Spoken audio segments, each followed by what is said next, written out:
이 내용을 조금 더 빨리 알았으면 좋았을 텐데. 네, 여러분 안녕하세요. 상담하는 남자입니다. 제가 얼마 전에 부산에서 서울을 가는 비유를 들면서 도박을 끊어갈 때 어떻게 큰 그림을 그려야 되는지 설명을 드렸었습니다. 그러면서 마지막에 길을 만들 일꾼이 필요하다 이렇게 말씀을 드렸었습니다. 못 보신 분들께서는 이전 영상을 좀 봐주시고요. 그래서 오늘은 그 일꾼 얘기를 좀 해보려고 합니다. 좀 표현이 생뚱맞죠? 일꾼. 그러니까 우리도 우리 몸속에 도박이 살고 있잖아요. 그러면 이제 얘랑 뭔가 맞설 일꾼이 필요한 거잖아요. 다른 일을 얘가 하는 일 말고, 이 도박이 하는 일 말고 도박과 다르게 행동하게끔 만들어줄 일꾼이 필요한 거죠. 그 일꾼이 있어야 되거든요. 제가 이제 어떻게 표현할지 몰라서 그냥 일꾼이라고 좀 표현을 했는데요. 나중에 이제 좀 용어가, 좋은 용어가 생각나면 그때는 좀 한번 바꿔보도록 할게요. 어쨌든 지금은 그냥 제가 일꾼이라고 하겠습니다. 왜냐? 걔가 일을 해줘야 되거든요. 그래야 우리가 도박을 잘 끌어갈 수 있어요. 감사한 존재죠. 근데 지금 그 일꾼이 대부분 다 있어요. 있는데 자기 힘을 제대로 못 발휘하고 있을 거거든요. 그래서 이제 걔 힘을 어떻게 좀 길러줘야 되냐 말씀을 드려보려고 합니다. 걔가 있다는 증거는 어떤 거냐면요. 여러분들 도박을 하다가 어느 순간에 정신이 번쩍 들 때 있죠. GA에서는 이럴 때 어떻게 표현하냐면 나간 정신. 그러니까 정신이 나가지 않은 거죠. 들어온 거죠. 돌아온 거죠, 정신이. 그렇게 정신이 온전할 때가 있습니다. 그 온전할 때 그 온전함을 만들어주는 게 바로 그 일꾼이에요. 우리가 한 번씩 도박을 하다가도 정말 맑은 정신에 이걸 하면 안 되겠다 이런 생각 하잖아요. 그렇게 우리 마음속에 아직은 좀 약하지만 일꾼이 있어요. 그렇게 일꾼이 한 번씩 일을 해줍니다. 정확하게 이거 하면 안 되는데 이거 해도 되는데 이런 식으로. 그래서 여러분들 없는 거 아니고 약한 분들이 있긴 있거든요. 정말 약한 분들, 정말 마치 없는 것처럼 느껴지는 분들, 물론 그런 분도 계시긴 하지만 대부분 다 있습니다. 저는 그렇게 믿고 있고요. 그래서 그 일꾼을 어떻게 좀 키워줘야 되냐라고 하는 건데요. 제가 예전에 영상에서 왜 우리는 도박을 못 끊을까, 도박을 못 끊는 핵심 이유에 대해서 말씀드렸잖아요. 그래서 어떤 그 기능이 망가졌다 이렇게 제가 계속 표현했는데, 머릿속에 이해하고 판단하고 결정하는 그 기능이 망가졌다 라고 했는데요. 그 망가진 기능을 되살리는 거랑 같은 맥락입니다, 오늘 이야기는. 그래서 우리는 치료를 하기 전에 나를 치료시켜줄 내 일꾼을 만들어야 됩니다.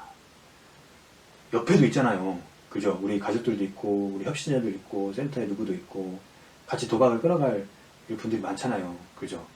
그런 분도 있듯이 내 마음속, 내 정신, 머릿속 안에도 나랑 함께 도박을 끊어가줄 누군가가 필요한 거죠. 안에서 일해줄 사람. 그래서 그 능력을 키우려면요, 어떻게 하시면 좋냐면요, 이거는 제가 예전에 뇌 연구하신 분의 그 자료를 보고 요 방법을 쓰고 있는데요. 생각보다 상당히 저는 효과가 있다고 봐요. 왜냐하면 제가 써보니까 괜찮더라고요. 그리고 이거를 다른 분들한테 적용을 해봤을 때 실제로 이게 효과가 있었어요. 대신 조건이 있습니다. 꾸준히 오래 해야 됩니다. 제가 보기엔 최소 6주에서 8주 이상은 해야 돼요. 그래서 그게 어떤 거냐면요, 되게 간단해요. 우리가 일상생활에서 하고 있는 것들의 순서를 바꿔보는 거예요. 자, 예를 들어볼게요. 만약에 누군가가 자, 뭐 해당되는 사람 손 들어보세요 하면 우리도 모르게 자주 드는 손이 있습니다. 그러면 내가 자주 드는 손을 올리려고 하다가 내가 연습하기로 했지, 이 방향을 바꿔보고 순서를 바꿔보는 거를, 그래서 이걸 내리고 잘 드지 않은 반대손을 들어보는 겁니다. 또 우리가 어딜 들어갈 때 혹은 차를 탈 때 이럴 때도 문을 열잖아요. 근데 나도 모르게 문을 열 때 자주 여는 손이 있어요. 저 같은 경우는 이제 오른손으로 자주 여는데, 이렇게 자주 쏘는 손으로 문을 열려고 할 때 자주 쏘는 손을 멈추고 반대손으로 문을 열어보는 거예요. 일상생활에서 이런 게 굉장히 많습니다. 찾아보면. 예를 들면 또 이런 게 있어요. 걸을 때도요, 오른발이 먼저 많이 나가시는 분도 있고 왼발이 먼저 나가시는 분도 있어요. 아마 여러분들 제가 이런 얘기 하기 전까지는 몰랐을 거예요. 오늘부터 한번 봐보세요. 내가 무의식적으로 그냥 출발을 할 때 어떤 발이 먼저 나가는지. 그래서 먼저 나가는 발이 있다면 그 발을 멈추고 다른 발부터 나가보는 거죠. 또 있습니다. 양치질 같은 것도 그래요. 내가 주로 하는 손이 있어요. 그러니까 이런 식으로 나도 모르게 굉장히 많이 하고 있는 것들을 방향을 바꿔보는 거예요. 정말 여러분들이 방향을 난 잘 모르겠다 라고 하면 이거 한번 연습해보세요. 여러분 지금 이 순간에 숨을 한번 쉬어보세요. 그럼 아마 대부분들이 이렇게 쉬실 거예요. 근데 호흡은요, 들어 마시는 것도 호흡이고 내쉬는 것도 호흡이에요. 그래서요, 호흡은요, 내쉬는 것부터 할 수 있어요. 코가 원래 내쉬고 흡이 들이마시잖아요. 그러니까 호흡을 이렇게 들이마시고 내쉴 수도 있는데 이렇게 반대로도 할 수 있다. 일상적으로 하는 이런 것들을 자꾸 순서를 바꿔보는 겁니다. 왜 이 연습을 하려고 하냐면요, 우리가 무의식적으로 하는 행동들 있잖아요. 도박도 그냥 무의식적으로 쭉 가죠. 자동적으로 쭉 가죠. 그래서 순간순간 멈출 수 있는 건 뭐냐면요, 내가 지금 뭘 하고 있구나 라고 딱 알 때 이걸 멈출 수가 있어요. 예를 들면 밥을 많이 먹어요. 근데 밥을 먹다가 언제 멈출까요? 배부른지를 알았을 때 멈춥니다. 이렇게 우리가요, 내가 지금 어떨 때지? 라고 알 때 우리 행동을 멈출 수가 있어요. 그래서 우리 안에 키워야 될 일꾼. 일꾼은요, 가장 먼저 뭐가 필요하냐면 우리가 어떤 상태인지를 바라볼 수 있는 능력이 필요해요. 그래서 우리가 연습시키는 거예요. 내가 평소에 어떻게 하는지를 잘 보고 왼손을 많이 쓰냐 오른손을 많이 쓰냐, 왼발을 먼저 많이 나가냐 오른발을 먼저 많이 나가냐, 양치질을 오른손을 하냐 왼손을 하냐, 호흡을 들이마시는 걸 먼저 하냐 내쉬는 걸 먼저 하냐, 이런 거를 관찰을 함으로써요, 우리 일꾼의 관찰 능력을 키웁니다. 그러면 우리 행동을 훨씬 멈추는데 효과적으로 할 수 있어요. 여러분들 이거 별거 아닌 것 같잖아요. 굉장히 중요합니다. 도박을 끊어가야 되는 건 맞거든요. 근데 도대체 누가 끊어갈 거냐가 있어야잖아요. 누가 이 일을 해줄 거냐. 마음속에서 이 일을 해줄 사람도 없는데 부탁되고 도박부터 끊어간다고요? 그거는 물리적으로 참고 막는 것밖에 안 된다니까요. 그러니까 이 일을 해줄 사람을 만들어야 됩니다. 이 일꾼이 가져야 될 능력이 뭐냐면 아까 그 관찰하는 능력이에요.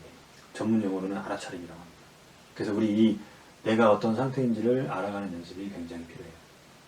여러분들 오늘부터 순서를 바꿔보면서 해보세요. 계속 해보세요. 아주 쉽게 할 수 있어요. 이런 것도 있잖아요. 내가 핸드폰을 맨날 뭐 오른손으로 드냐 왼손으로 들고 다니냐. 근데 오른손으로 들고 다닌다고 하면 왼손으로 한번 들어봐야지 이렇게 하는 거죠. 자, 두 번째 방법이 있습니다. 두 번째 방법은요, 이렇게 일상에서 연습하는 게 아니라요, 집중적으로 시간을 내서 연습을 하는 겁니다. 그냥 그거는 제가 제 영상 밑에 쪽에 보면 조그만한 세모 화살표가 있거든요. 거기에 링크를 걸어 놓을게요. 유튜브에 좋은 자료들 되게 많아요. 제가 쓰는 그 자료를 하나 공유해 드릴 테니까 그거를 클릭해서 연습을 하시고요. 또 제 블로그에도 링크를 걸어 놓겠습니다. 제가 걸 링크의 제목은 뭐냐면 바디 스캔이라고 하는 겁니다. 말 그대로 바디, 몸, 스캔, 훑어보는 겁니다. 제가 그랬죠. 아까 우리 몸이 어떤 상태인지를 계속 알아봐야 한다고, 관찰하면서 우리가 관찰하는 능력을 키운다고 했잖아요. 그 연습을 영상에 따라서 뭐 짧게는 10분짜리부터 해서 많게는 40분도 넘어가는 것도 있는데요. 아직은 힘드니까 우리가 한 10분짜리만 해보시게요. 그래서 그게 좀 익숙해지면 15분, 20분짜리 좀 늘려보시고, 좀 익숙해지면 좀 늘려보시고, 아니면 10분짜리만 계속 해도 괜찮습니다. 그래서 우리가 관찰하는 그 능력, 우리 일꾼을 키워줄 필요가 있어요. 네. 이 밖에도 참 드리고 싶은 말씀이 많은데 내용이 좀 길어질 것 같아서 이 내용은 여기까지만 좀 말씀드리고요. 이것과 관련돼서는 여러 가지 좀 다양한 것들이 같이 설명이 돼야 되거든요. 그 설명에 대해서는 제가 다음에 또 같이 해보도록 하겠습니다. 그래서 여러분들 도박을 끊을 마음이 있으신 분들 있잖아요. 이 분들은 이거 반드시 하셔야 됩니다. 안 그러면 여러분들 평생 도박을 참는 선에서밖에 도박을 못 끊어요. 우리가 그렇게 살기에는 너무 힘들지 않을까요? 모르겠습니다. 도박을 오래 끊으신 분들이 제 영상을 보고 도박 중독자의 심정을 모르고 하는 말이다, 이렇게 말씀을 하실지 모르겠습니다. 하지만 제가 배우고 현재까지 도박을 끊어가는 분들을 관찰해 본 결과 제 경험에서 나오는 거기 때문에 저는 제가 드리는 말씀을 믿고 있고요. 그래서 도박을 끊어갈 수 있다라고 저는 생각을 하는 사람입니다. 그래서 제가 이렇게 영상도 제작해서 올리는 거 아니겠어요? 물론 제 이야기가 다 답은 아닐 거예요. 만약에 이제 답이 아니라면 그때 가서 또 좋은 방법을 찾아가지고 또 내용을 또 수정을 해야 되죠. 그래서 여러분들께서도 일단 이 방법은 꼭 제가 쓰는 방법이 아니라 이미 많은 분들께서 이게 효과가 있다라고 다 이미 밝혀진 것들입니다. 그래서 해주셨으면 좋겠고요. 대신 왜 우리가 뭐 운동할 때도 운동을 잘하고 싶으면 반복적으로 연습을 해야 되잖아요. 그게 매거가 돼가지고 운동도 잘하게 되고 이러잖아요. 제가 이렇게 말씀드린 것도 6주에서 8주 정도는 연습을 해주셔야 돼요. 그래야 그 효과가 있어요. 6주에서 8주도 아주 최소로 잡은 거예요. 쭉 해주셔야 되거든요. 그래서 바디 스캔 이거 할 때는 아침에 일어나서나 혹은 잘 때나 아무도 방해받지 않는 이런 시간대나 그런 공간에서 조용히 틀어놓고 앉아서 10분, 15분, 누워서 10분, 15분 다 좋습니다. 언제든지. 보통 정해진 시간에 규칙적으로 하면 더 효과가 크다고 하거든요. 그렇게 해보시길 바라겠습니다. 네, 오늘 영상 여기까지 마치겠고요. 여러분들 이 내용 도박을 끊다가 재발되신 분들 그리고 또 도박을 오래 끊어가신 분들은 이 내용을 조금 더 빨리 알았으면 좋았을 텐데 이렇게 많이들 아쉬워하시거든요. 꼭 좀 연습하시면 좋겠습니다. 마치겠습니다.